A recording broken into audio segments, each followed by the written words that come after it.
But நமக்கு வந்து இது உண்மையா இல்லையான்றது எஸ்டாப்ளிஷ் பண்றதுக்கு அவருடைய சமூக வலைதளத்துல பழைய போஸ்ட் அதுல பாத்தீங்கன்னா அவரே போடுறாரு, ஒரு வீடு நாங்க வாங்கியிருக்கோம், ஒரு ஹோம் டூர் பார்க்கலான்ற மாதிரி ஒரு இது போடுறாரு. அப்போ நீங்க சொந்த வீடு சென்னையில வச்சுட்டு இருக்கிற போது நீங்க வாடகை கட்டுறதுக்கு சிரமமா இருக்கிறது என்னால வந்து ஒரு டாக்ஸி கூட என்னால வந்து ஏற்பாடு பண்ண முடியாது. அதனால டிராப் டாக்ஸி போட்டு தான் இங்க வந்த சென்னைக்கு அப்படின்றாரு. இப்போ நமக்கும் ஒரு இருக்கும், உண்மையிலே ஒரு இவ்வளவு எளிமையா ஒருத்தர் வந்துட்டாரா அப்படின்னு பார்க்கும்போது அவரோட அஃபிடவிட்ல அவருக்கு 2 கோடிக்கு மேல சொத்து இருக்குன்றார். அப்ப 2 கோடி சொத்து இருக்கிறவங்க ஒரு 3000 ரூபாய் கொடுத்து ஒரு டாக்ஸியில் நீங்க வர முடியாது. வேலூர்ல இருந்து இங்க வரதுக்கு அவ்வளவு ஆகுமா? அது கூட முடியாம இருக்குமான்றது ஒரு கேள்வி. அவங்க கட்சியோட லெட்டரேட்லயே ஒரு சில பேரை போட்டுட்டு இவங்க பிடெக்ன்னு இருக்கு, ஆனா அவங்க எலெக்ஷன் அஃபிடவிட்ல பிஎன். இவங்க பிரச்சாரத்துக்கு போற வாகனம் சரி, இப்போ வந்து மக்களுக்கு நன்றி சொல்லும் போது வாகனத்தின் பேரு ஒரு சில எம்எல்ஏ வந்து அவங்க பேருக்கு பின்னாடி பிகாம் எம்காம்னு போட்டுக்கிறாங்க. அவங்களோட எலெக்ஷன் அஃபிடவிட் எடுத்து பாத்தீங்கன்னா அவங்க எல்லாம் படிச்சது +2. அப்ப திடீர்னு நீங்க 28 பேர்னு போது அது ஏதோ ஒரு புரட்சி மாதிரி தோணும். அப்ப இது அந்த சமுதாயத்துக்கு எதிராக நீங்கள் செய்யக்கூடிய வேலையா தான் பார்க்கணும். இவங்க வந்து இன்னொரு இதுவும் சொல்றாங்க, தவேக்கான முதல் பெண் அமைச்சரை கொடுத்து விட்டார் விஜய் கீர்த்தனா, அதுவும் போய். ஏன்னா நமக்கு வந்து சுதந்திரம் அடைவதற்கு முன்னாலேயே நமக்கு மெட்ராஸ் பிரசிடென்சிலே ருக்மணி லட்சுமி பத்தி வந்து அமைச்சராக இருக்காங்க. இவர் செக்ரட்டரியேட்டை தன்னோட அறையில அந்த சாப்பாடை வந்து எளிய முறையில் சாப்பிட்ற மாதிரி ஒரு இமேஜ், ஒரு போட்டோ, அது வைரலா போகுது. எவ்வளவு எளிமையான முதல்வர் நமக்கு இருக்காரு பாத்தீங்கன்னாங்க. அது வந்து ஏஐ ஜென்ரேட்டட் இமேஜ். அதுதான் ஆபத்தா பார்க்கணும். அவங்க ஒரு பட்டா வரல, இல்லை எனக்கு வந்து ரோடு பிரச்சனை இருக்கு, ஏதாவது ஒன்று போட்டு இந்த ஹெல்ப்லைன் நினைச்சிட்டு அது உடனடியாக அந்த பிரச்சனையை தீர்க்காத பட்சத்தில் மிகப்பெரிய ஏமாற்றத்துக்கு ஆளாகும். அப்போ அதோடைய இம்பேக்ட் எப்படி ஆகும்? விஜய் மீது நம்பிக்கை குறையும். இபி ஹெல்ப்லைன் ஒன்று இருக்கு, இந்த நம்பரை நீங்க சேவ் பண்ணி வச்சுக்கோ, உங்களுக்கு மின்சார வெட்டு ஏற்பட்டா இதுக்கு நீங்க பண்ணுங்கன்னு ஆதவர்ஜுனா சொல்றாரு. அவர் அஃப்கோர்ஸ் பிடபிள்யூ மினிஸ்டர், அவர் சொல்றாரு.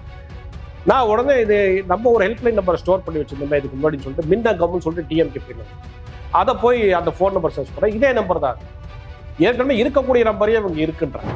1980s பெரம்பலூர் மாவட்டத்தில் ஒரு ஊர்ல வந்து போலீஸ் அட்ராசிட்டி நடக்குது. போலீஸ் வந்து கிராம மக்களை அடிச்சிடுறாங்க. அப்போ அங்கே வந்து ஜூனியர் விகடன் ரிப்போர்ட்டர் போய் அதை விசாரிக்கும் போது அங்கே இருக்க பெண்கள் அவங்களுக்குள்ள என்ன பேசிக்கிறாங்கன்னா, எம்ஜிஆர் தான் இவர் அடிச்சிருப்பாரு, நமக்கு என்ன ஆச்சுன்னு தெரிஞ்சுக்கிட்டுன்றாங்க. அரண்சை நண்பர்களுக்கு வணக்கம். அரண்சை ஊடகம் சுயேட்சையாக இயங்குவதற்காகவே உருவாக்கப்பட்டது. நாம் செய்கிற வேலை உண்மையிலேயே மக்களுக்காக செய்கிறோம் என்பதை நீங்கள் நம்பினால், வாய்ப்பு இருந்தால் இந்த ரேசர் பே கியூஆர் கோடுக்குள்ளே நீங்கள் வந்து அதை ஸ்கேன் பண்ணி எங்களுக்கு உங்களால் இயன்றதை விருப்பம் இருந்தால் ஆதரவு தெரிவிக்கலாம். வணக்கம், இது அரண்சை, நான் ஹசீஃப். இன்று நம்மோடு தி இந்து பத்திரிகையில் பணியாற்றக்கூடிய மூத்த பத்திரிகையாளர் டி சுரேஷ்குமார் இணைந்திருக்கின்றார். அவரை வரவேற்போம். வணக்கம். வணக்கம் ஹசீஃப். ஒரு மிக முக்கியமான ஒரு செய்தி, அது நீங்க வெளியிட்ட செய்தி இன்னைக்கு வந்து ஒரு தமிழ்நாடு முழுவதும் ஒரு பேசு பொருளாக மாறி இருக்குன்னு கூட சொல்லலாம். மிகப்பெரிய ஊடகங்கள் செய்ய வேண்டிய மிக முக்கியமான ஒரு பணி என்னன்னா, டிஸ்இன்ஃபர்மேஷன் அப்படின்றது ஒரு மிக முக்கியமான ஒரு பிரச்சனையாக சமீப காலத்தில் இருக்கக்கூடிய ஒரு விஷயம். அதை ஒட்டி தான் உங்களுடைய செய்தி, அந்த டிஸ்இன்ஃபர்மேஷனை பஸ் பண்ற மாதிரியான ஒரு செய்தி. தாவேகா ஆட்சி பொறுப்பேற்று சில நாட்களுக்குள் பரப்பப்பட்ட பொய் செய்திகள், அது எந்த மாதிரியான பொய் செய்திகள், எதன் அடிப்படையில் பரப்பப்பட்டது, அதன் பின்னால் இருக்கக்கூடிய உண்மைகள் என்ன அப்படின்றத ரொம்ப அழகா விளக்கி இருந்தீங்க. ஸோ அதில் நான் முதல்ல கேட்க வேண்டிய கேள்வியை பொறுத்த வரைக்கும், தாவேகாவின் வேட்பாளர்கள் அவர்கள் தாக்கல் செய்த பிரமாண பத்திரம், அதில் சொல்லப்பட்ட விஷயத்திலிருந்து அவர்கள் எப்படியாக மாறுபட்டு கருத்துக்களை வெளியில தெரிவிச்சாங்க அப்படின்றதுதான் ஃபர்ஸ்ட் விஷயத்தை பொறுத்த வரைக்கும். நாங்க வந்து சாதாரண ஒரு பேக்ரவுண்ட்ல இருந்து வந்தவங்க அப்படின்னு சொல்லக்கூடிய வகையில என்னென்ன வகையில பொய் செய்திகள் பரப்பப்பட்டது? இப்போ இதுல என்னன்னாக்கா, முதல்ல வந்து தாவேக்கான்றது ஒரு புதிய கட்சி, 35% மக்கள் வந்து வாக்களித்து முதல் முறையாக ஆட்சிக்கு வராங்க. இப்போ இப்படி ஆட்சிக்கு வரும்போது எந்த விதமான பேக்ரவுண்ட் இல்லாமல் வரும்போது உங்களுக்கு பல்வேறு எளிய மக்களும் அதில் வந்து எம்எல்ஏவாக தேர்ந்தெடுக்க வாய்ப்பு இருக்குது.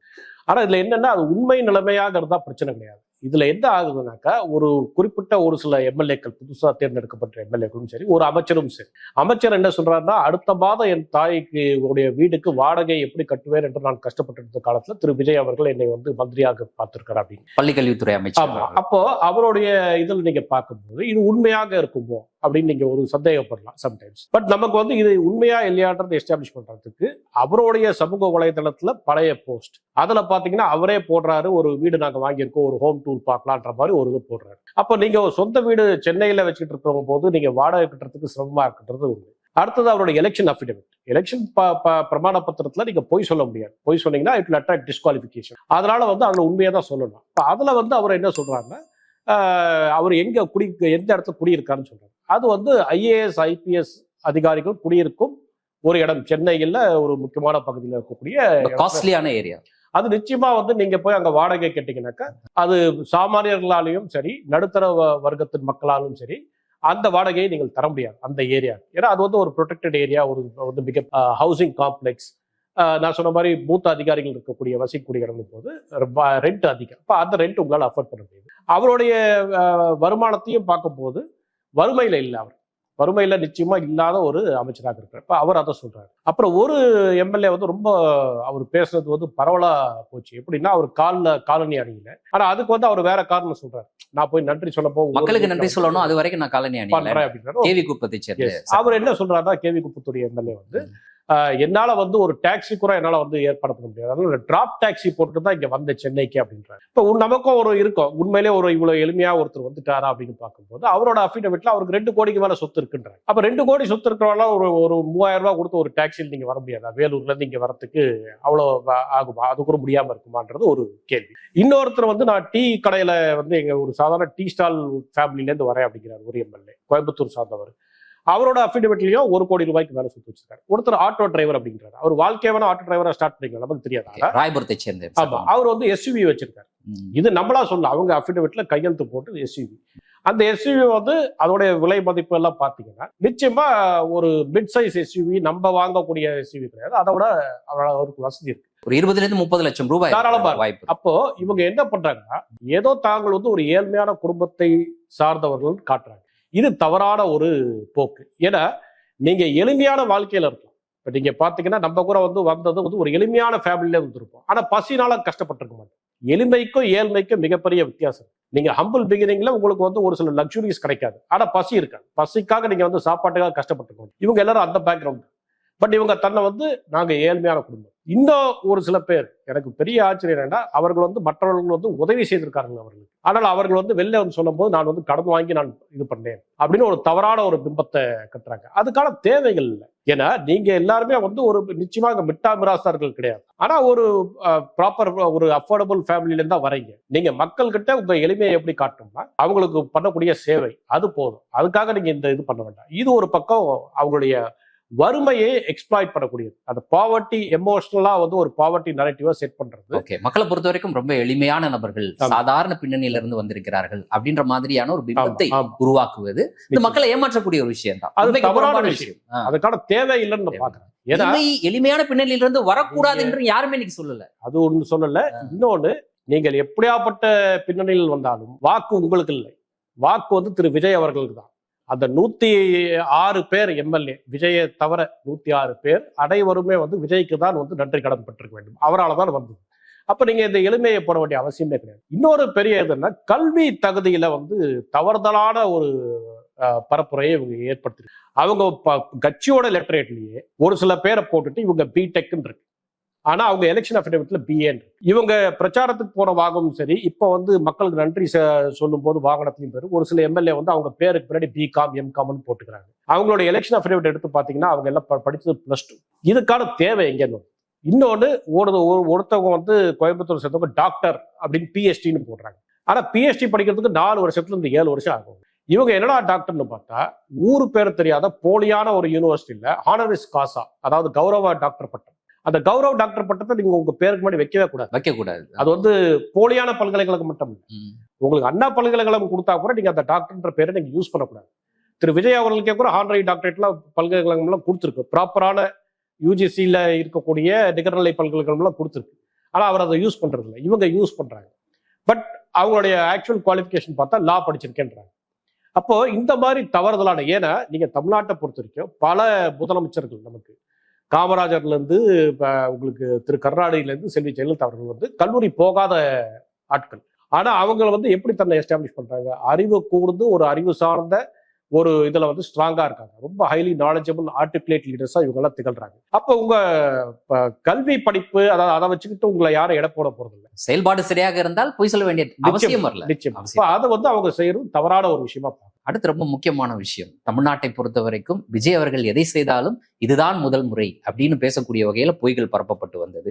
அதுல ரொம்ப முக்கியமான ஒன்று, பொது தொகுதிகளில் அதிகமாக பட்டியல் சமூகத்தை சேர்ந்தவர்களை நிறுத்தி வெற்றியடைய செய்தார் விஜய் அப்படின்ட்டு. இதை வந்து ஒரு இந்த இடத்துல குறிப்பிட விரும்புகிற ஒரு ஆங்கில பத்திரிகை கூட தவறான செய்தியை வெளியிட்டாங்க அப்படின்ட்டு.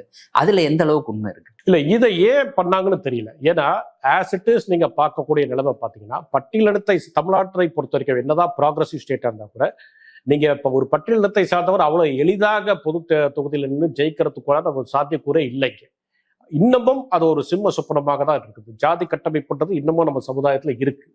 இப்படியாப்பட்ட ஒரு சூழல் பரவும் போது நீங்கள் தேவையில்லாமல் வந்து இவர் ஜாதி கட்டமைப்பை திரு விஜய் அவர்கள் கட்சி வந்து உடைத்து விட்டது, 28 பேர் பொது தொகுதியில் நின்னாங்க, அதுல 20 பேர் வெற்றி பெற்றாங்க, 5 பேர் வெற்றி பெற்றாங்க, 8 பேர் அப்படின்னு எந்த ஒரு வெரிஃபிகேஷன் இல்லாம இவங்க பரப்புறதுன்றது நீங்க அந்த பட்டியலின சமுதாயத்தை மக்களுடைய வளர்ச்சிக்கு தடையாக இருக்கக்கூடிய ஒரு செயலை தான் நான் பாக்குறேன். அதனாலதான் நான் அதை வந்து உடனே ஃபேக்ட் செக் பண்ண சொன்னேன் நம்ம ரிப்போர்ட்டர். உண்மையில என்ன நடந்தது? உண்மையிலேயே நீங்க பார்க்கும்போது எலெக்ஷன் கமிஷன் ஆஃப் இந்தியா வந்து ஸ்டாட்டிஸ்டிக்கல் ரிப்போர்ட் ஒரு ரிலீஸ் பண்ணுவாங்க. அதுல உங்களுக்கு எந்தெந்த கேண்டிடேட்ல எஸ்சின்றது கிளீனா போட்டுருவாங்க. அதாவது உங்களுக்கு ஏற்கனவே ரிசர்வ்டு கான்ஸ்டிடுவன்சி போக மீதி பொது தொகுதிகள் யார் எஸ்சி கேண்டிடேட்ஸ் வந்து நின்னாங்க அப்படின்னு போட்டுருவாங்க. அந்த ரெக்கார்டு எடுத்து பார்க்கும்போது தாவேகா சார்பாக சங்கராபுரத்தில் மட்டும், அது பொது தொகுதி, அங்க மட்டும்தான் ஒரு பட்டியலினத்தை சார்ந்த ஒரு வேட்பாளர்களை அவர் நிறுத்தினார்கள். அவர் தோத்து விட்டார்.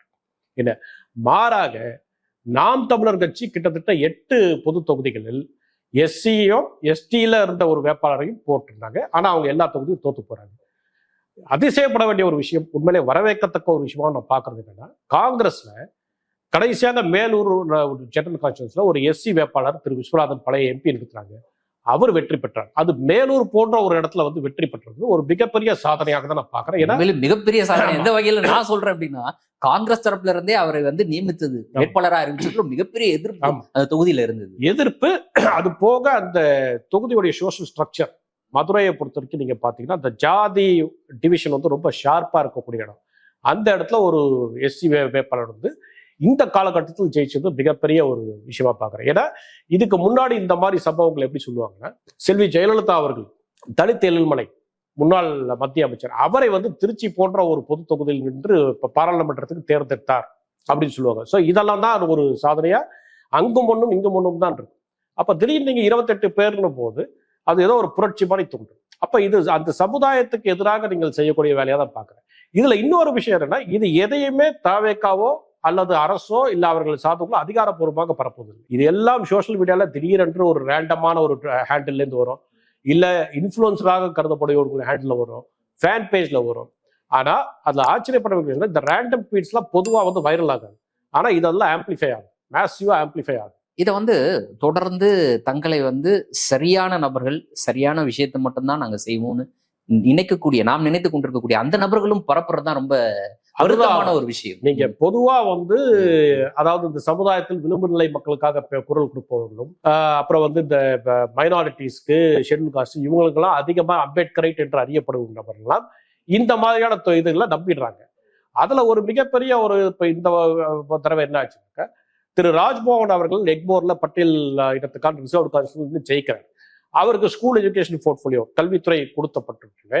முதல் முறையாக தமிழ்நாட்டில் ஒரு பட்டியலினத்தை சார்ந்தவர், சாதாரணமாக திராவிட கட்சிகள் ஆதி திராவிட மந்திரி சபை தான் கொடுக்கும், ஆனால் இவருக்கு வந்து கல்வித்துறை கொடுத்திருக்கிறது அப்படின்றது தேசிய அளவில் பரப்பிட்டாங்க. மிகப்பெரிய பொய் அது. ஆனா அது என்ன பொய் அப்படின்னாக்கா, அதுல வந்து இது வரவேற்கத்தக்கது. திரு ராஜ்மோகனை வந்து இந்த போஸ்ட்ல போட்டது மிகவும் வரவேற்கத்தக்க ஒரு விஷயம். ஆனால் இதுக்கு முன்னாடி நடக்கலையா, இப்போ போன ஸ்டாலின் கவர்மெண்ட்ல கோவி செல்லியன் வந்து உயர்கல்வித்துறை அமைச்சரா இருக்காரு.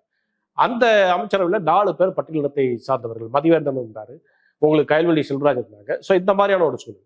இதுக்கு முன்னாடி நீங்க பாத்தீங்கன்னா காமராஜ் காலத்துல கக்கன் வந்து உள்துறை அமைச்சராகவே இருக்காரு. இவங்க வந்து இன்னொரு இதுவும் சொல்றாங்க, தவேக்கால முதல் பெண் அமைச்சரை கொடுத்து விட்டார் விஜய் கீர்த்தனா, அதுவும் போய். ஏன்னா நமக்கு வந்து சுதந்திரம் அடைவதற்கு முன்னாலேயே நமக்கு மெட்ராஸ் பிரசிடென்சிலேயே ருக்மணி லட்சுமி பத்தி வந்து அமைச்சராக இருக்காங்க. அவங்க போக காமராஜ் ஆட்சி காலத்துல உங்களுக்கு லூடமால்லாம் வந்து அமைச்சராக இருந்திருக்காங்க. அதை விட ஒரு சிறப்பு என்னன்னா, சத்யவாணி முத்து ஒரு மிகப்பெரிய ஒரு தலித் லீடர் ஆன் அவர் ஓன் ரைட். அவங்க வந்து இங்க இருக்கிற அமைச்சர் சபை மட்டும் இல்லை, முதலில் தமிழ்நாட்டில் கூட்டணி ஆட்சி அமைக்கக்கூடிய வாய்ப்பு டெல்லியில கிடைத்த போது எம்ஜிஆர் அவர்கள் அதிமுக சார்பாக இவங்களை வந்து மத்திய மந்திரியா நியமிக்கிறார் 1977-78 காலகட்டம். அப்ப மத்திய மந்திரியாவும் சத்யமணி முத்து வந்து இருக்காங்க. அப்ப இந்த மாதிரி ஒரு பெண் மற்றும் பட்டியல் சமூகத்தை சேர்ந்தவங்க இருக்காங்க. அப்புறம் நீங்க வந்து தனபால், அவர் வந்து அருந்ததி சமுதாயத்தை சேர்ந்தவர், அவர் வந்து உணவுத்துறை அமைச்சராக இருக்கார், பிறகு சபாநாயகராக தேர்ந்தெடுக்கப்படுகிறார். சுந்தரம் சொல்லிட்டு திமுக இருக்கக்கூடிய ஒரு அமைச்சர் வந்து பால்வளத்துறை அமைச்சராக இருக்காங்க. அப்போ இந்த மாதிரி வாய்ப்புகள் கொடுக்கப்பட்டிருக்கு. என்ன இது மேலும் கொடுக்க வேண்டும் என்றுதான் நம்மளுடைய எண்ணம் கூட. மேலும் நீங்கள் கொடுக்க வேண்டும் அப்படின்றதுதான் எண்ணம். ஆனால் இது முதல் முறை என்று சொல்வது அது டிஸ்இன்ஃபர்மேஷன் தான். சரி, இந்த டிஸ்இன்ஃபர்மேஷன் எந்த அளவுக்கு பரப்பப்பட்டு வருது, எந்த ரேஞ்சுக்கு விரிவடைஞ்சிருக்குன்னு நீங்க பாக்குறீங்க? இந்த டிஸ்இன்ஃபர்மேஷன் நீங்க பாத்தீங்கன்னாக்கா நம்ம எல்லாம் எதிர்பார்க்கிற அளவோ நம்ம எல்லாம் புரிஞ்சுக்கிற தன்மை இருக்கிறதோட மிக அதிகமாக பரவி இருக்கு. இது ஏன் சொல்றேன்னா, இது வந்து நம்ம இப்ப பார்த்த விஷயங்கள் மட்டும் இல்லை. ஒரு உதாரணம் சொல்றேன். இப்ப ரீசெண்டா ஒரு நியூஸ் கார்டு ஒன்று வந்தது. அதுல என்ன சொல்றாங்கன்னா, திரு விஜய் அவர்களுடைய ஆட்சியில பல லட்சம் இளைஞர்களுக்கு வந்து ஆல் இந்தியா காம்படிட்டிவ் எக்ஸாமும் சரி, RRB SSB போன்ற எக்ஸாம்லாம் பயிற்சி தரப்போறாங்க முதல் முறையாக அப்படின்னு ஒரு கார்டு போடுறாங்க. இதுக்கு ஒருத்தர் வந்து இது வந்து ஹிந்திலேயே வருது, தமிழ்லயே வருது. ஹிந்திலேயே வருது. அப்ப அங்க ஒருத்தர் கமெண்ட் போடுறாங்க, இந்த மாதிரியான அரசாங்கம் எங்களுக்கு ராஜஸ்தான்ல வேணும் அப்படின்றாங்க. அப்ப எந்த அளவுக்கு அது தவறுதலாக புரிஞ்சுக்கப்பட்டு இருப்பாங்க. ஏன் சொல்றேன்னா, திரு விஜய் முதல்ல அந்த மாதிரி உத்தரவு போடல. அப்படியே போட்டாலும் அது சாத்தியம் இல்லை. ஏன்னா நீங்க பல லட்சம் பேருக்கு ஒரே அடியா காம்படிட்டிவ் எக்ஸாமுக்கு நீங்க கொடுக்குற அளவுக்கு தமிழ்நாட்டில் இன்னும் வசதி இல்லை. அது வசதி ஏற்படுத்துறதுக்கு பல ஆண்டு காலம் ஆகும். மாறாக ஏற்கனவே இங்க வந்து பல ஆண்டு காலமாக all India civil services institute வந்து கிரீன்வேஸ் ரோட்லயே இயங்கிக்கிட்டு இருக்கு. அண்ணா இன்ஸ்டியூட் ஆஃப் மேனேஜ்மெண்ட் ரோடு கீழே நடந்துட்டு இருக்கு. அங்க அதிகப்படியாக நீங்க 325 மாணவர்கள் தான் ஒவ்வொரு பேட்சுக்கும் சேர்க்க முடியும். அதுல 225 பேர் வந்து ரெசிடென்ஷியல் பேட்ச், மீதி வந்து டே ஸ்காலர்ஸ். ஸோ இப்படி இருக்கும்போது இந்த பரவலாக பரவப்படும் இந்த பொய்யான தகவல் என்ன ஆகும்? அதே மாதிரி கடந்த ஆட்சியை பொறுத்தவரைக்கும் நான் முதல்வர் திட்டத்துல இருக்கு. அப்ப இதுல வந்து என்ன ஒரு தவறு நடக்கும்னா, ஆட்சிக்கு எந்த அளவுக்கு அது பாதிப்பை உண்டாக்கும்.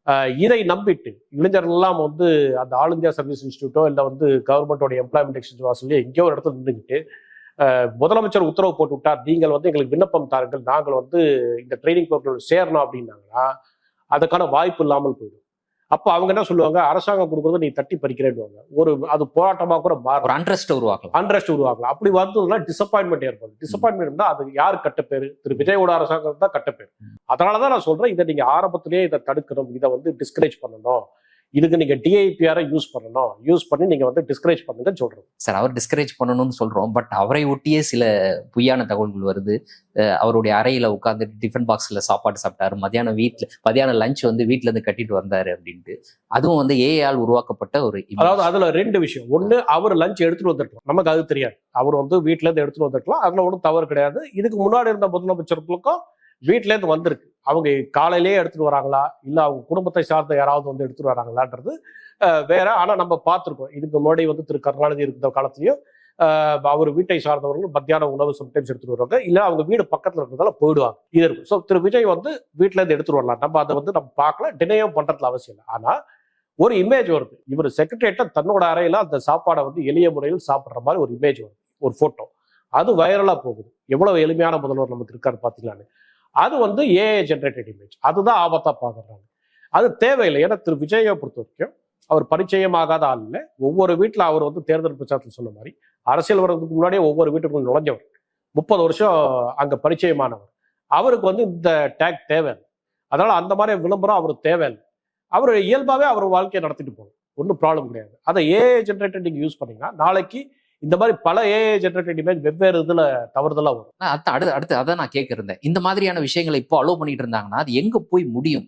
இது எங்க போய் முடியும்னா, ஒரு கட்டத்துல ஒண்ணு அரசே ஒரு திட்டத்தை அறிவிக்குதுன்னா மக்கள் நம்பிக்கை எழுதுருவாங்க, இதுவும் பொய்யா இருக்குமோன்ற ஒரு சந்தேகம் வரக்கூடிய வாய்ப்பு இருக்கும். ஓகே, இன்னொன்னு, இதை வந்து இவங்க அன்கண்ட்ரோல்டா விட்டுட்டாங்கன்னா விஜய் மீது எதிர்பார்ப்பு கூடும். இப்ப திடீர்னு இவங்க என்ன சொல்றாங்க, திரு விஜய் அவர்கள் முதலமைச்சரான உடனே ஒரு CM ஹெல்ப்லைன் சொல்லிட்டாங்க, இனிமேல் நம்ம டைரக்டா CM கிட்ட உரையாடலாம் அப்படின்றாங்க.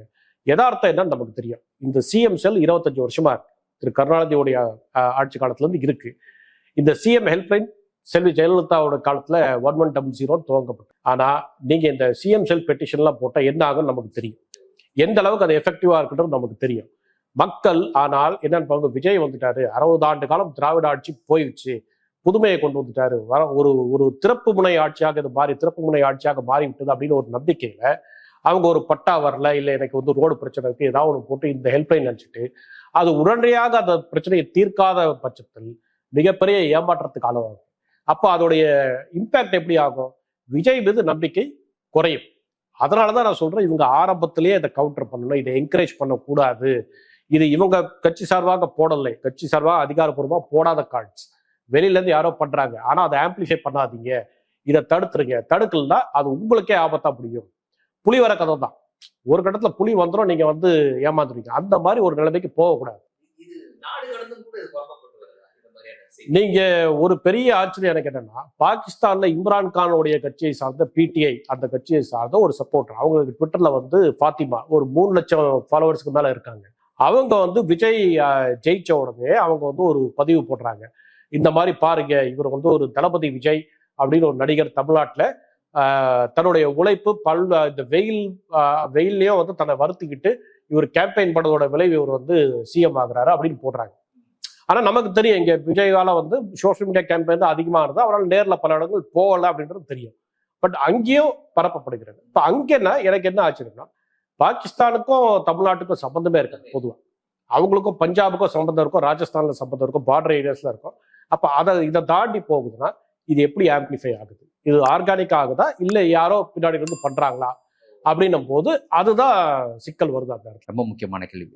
இப்போ எலெக்ஷன் அஃபிடவிட்ல அவர்கள் சொன்ன விஷயம், அதுக்கு மாற்றி அவர்கள் பேசுவது, இரண்டுக்கும் இருக்கக்கூடிய இந்த வித்தியாசம் அப்படின்ற அடிப்படையில் ஒருவேளை அவர்கள் தவறான தகவலை எலெக்ஷன் அஃபிடவிட்ல இவங்க சொல்லியிருந்தாங்க அப்படின்னா அவர்கள் மீது என்ன மாதிரியான நடவடிக்கை பாய்வதற்கான வாய்ப்பு இருக்கு? அதாவது எலெக்ஷன் அஃபிடவிட்ல இவங்க தவறாக கொடுத்திருந்தாங்க, அவங்க எல்லாம் உஷாரா தான் கொடுத்துருக்காங்க. எலெக்ஷன் அஃபிடவிட்ல தான் என்ன படிச்சோம், 10ஆவதுனா 10ஆவது, +2னா +2 அதான் போட்டிருக்காங்க. இல்ல அதுவே நமக்கு தெரியாது, அது உண்மையா இது உண்மையா இல்ல, அது வந்து தவறாக இருக்கும். யாராவது ஒரு தோற்கடிக்கப்பட்ட ஒரு வேட்பாளரோ அல்லது பொதுநலன் கருதி யாராவது எலெக்ஷன் பெட்டிஷன் தான் போட முடியும்.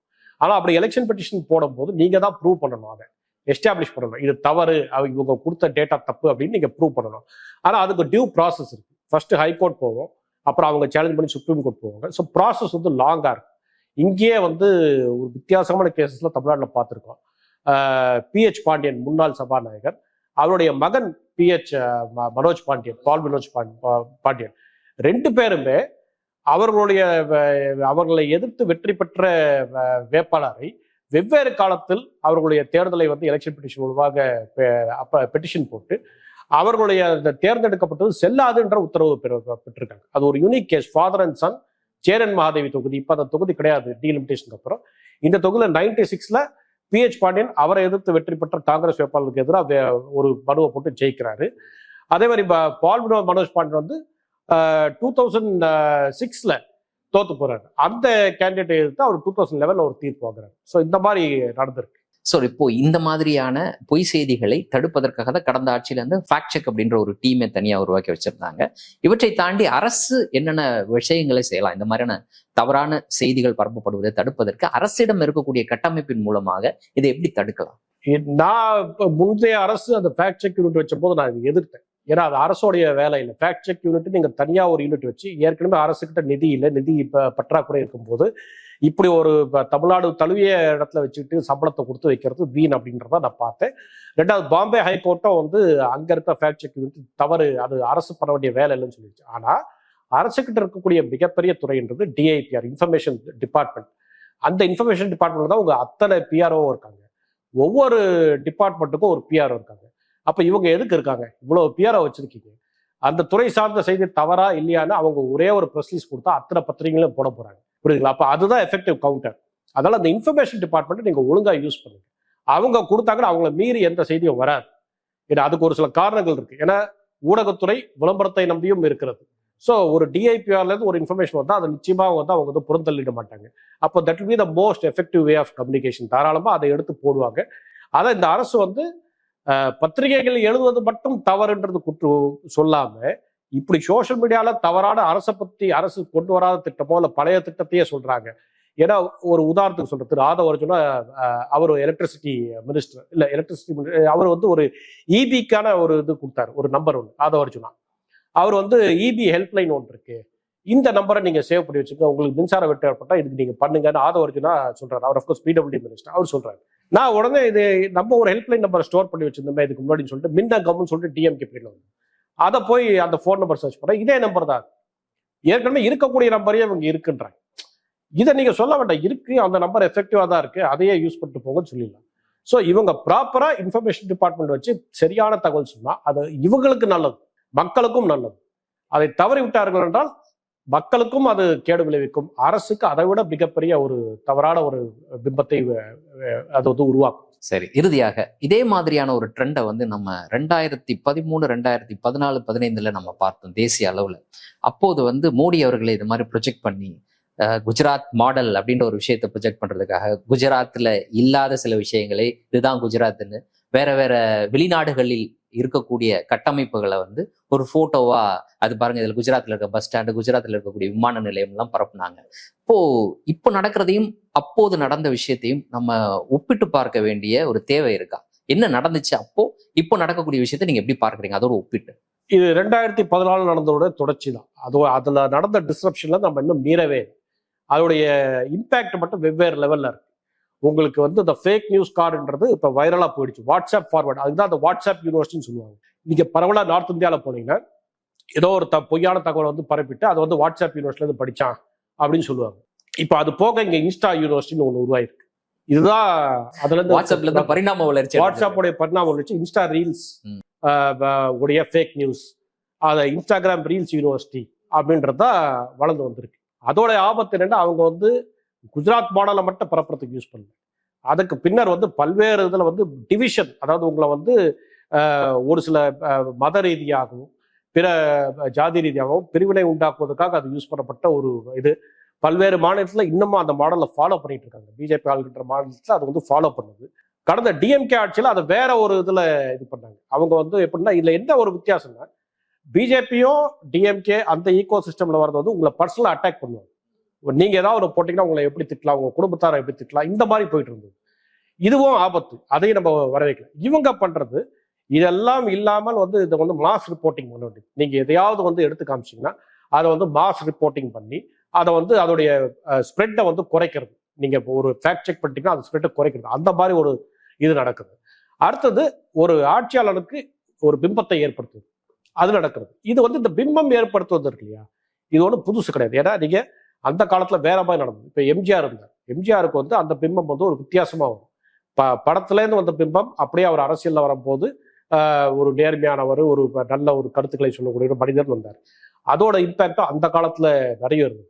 ஒரு உதாரணம் சொல்ல போனா, ஒரு 1980s பெரம்பலூர் மாவட்டத்துல ஒரு ஊர்ல வந்து போலீஸ் அட்ராசிட்டி நடக்குது. போலீஸ் வந்து கிராம மக்களை அடிச்சிடுறாங்க. அப்ப அங்க வந்து ஜூனியர் விகடன் ரிப்போர்ட்டர் போறாரு. ரிப்போர்ட்டர் போய் அதை விசாரிக்கும் போது அங்க இருக்க பெண்கள் அவங்களுக்குள்ள என்ன பேசிக்கிறாங்கன்னா, எம்ஜிஆர் தான் இவர் அனுப்பிச்சிருப்பாரு, நமக்கு என்ன ஆச்சுன்னு தெரிஞ்சுக்கிறது. அப்ப அதுதான் எம்ஜிஆருடைய இமேஜ் ட்ராப். என்ன எம்ஜிஆரோட இமேஜ் ட்ராப்ன்றது அதுதான். அதை தான் வந்து எம்எஸ்எஸ் பாண்டியன் எழுதியிருப்பார் இமேஜ் ட்ராப்ன்ற புக்ல. இப்போ வந்து விஜயோட இமேஜ் ட்ராப் அதை விட பல மடங்கு வந்திருக்கு. ஏன்னா இது சோசியல் மீடியா காலம். அப்ப இதை வந்து நீங்க எவ்வளவு சீக்கிரம் இந்த அரசும் ஆளுகின்ற ஆட்சியாளர்களும் தடுக்கிறார்களோ அவ்வளவு நல்லது அவங்களுக்கு. ஏன்னா பாசிட்டிவான விஷயமும் அரசு பண்ணியிருக்கு. அதை அவங்க ஆம்பிளிஃபை பண்ணணும். அதை ஆம்பிளிஃபை பண்ணாம இதை ஆம்பிளிஃபை பண்ணும் போது இதோட எஃபெக்ட் வந்து குறைஞ்சிடும். அதனால அதை சரி பண்ணணும்னு. இன்றைய தினம் எங்களோடு இணைந்து பல்வேறு தகவல்களையும் கருத்துக்களையும் பகிர்ந்து கொண்டமைக்கு நன்றி. நன்றி. மீண்டும் ஒரு நேர்காணலில் சந்திப்போம். நன்றி நண்பர்களே.